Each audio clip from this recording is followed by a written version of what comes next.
Сәлем достар, менің арнама қош келдіңдер. Бүгін бізде влог болады қысқаша. Короче, мен бірінші шымды жинаудан бастадым. Видео бастамас бұрын лайк басқанда жүзді тіркелуді ұмытпаңыздар. Мен сіздерден сүйікті ойындарымыздан жаңалығым бар. Бізде Roblox ойыннан 24 сағат бомж кедей қыз шықтым, ал бүгін Тока-Бокадан 9-ларда үй тазалаушылар шығады. Либо 8 жарымда шығуы, уже 9 болыпты ғой. 9-10-дарда шығады. Сіздер оны көріп, просмотрын көбейтіп кетіңдер. Мен енді осылай шашым жинап болған соң помада шақтым. Короче, ішім пысып жүрді осы уақытқа дейін.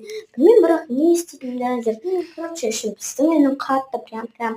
Сондықтан лайк басып, комментарий жазып ұмытпаңыздар. Бұл әшейін влогты істесем үйдегі қызықтар.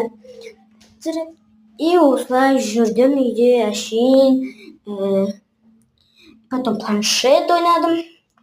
Кішкене сіздерге көрсеттім әшейін. Енді оған міне осылай жүрдім. Сосын мен кроме сумкам бар, осыны білесіздер өздер. Сумкамда не бар дегенде көрген шығарсыздар. Лайк басып тіркелуді ұмытпаңыздар достар, ақпақшым. Бірақ та достар, сіздерге айтарым, бізде тез 45 подписчик болсын. Міне осылай видеомды түсірдім. Видеомды түсірдім дегенде осы планшетіме обзор жасадым. Кішкене обзор жасадым. Не ойнайтынымды білмедім пока что. Короче, не ойнайтынымды білмеген соң Pinterestке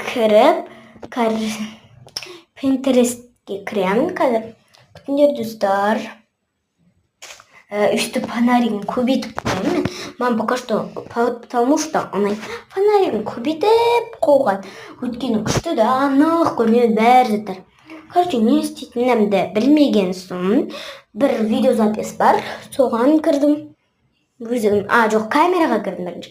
Короче, өзімді көрсеттім. Потом шықтым. Дағына бір Pinterestке кірдім. Жоқ, Pinterestке кірмеуім де мүмкін. Менің осындай заттар бар. Мен негізі планшетпен монтаждамайын видеоларды. Просто жай баса саған керек болады. Жаңа осылай салонка жеген, спагетти.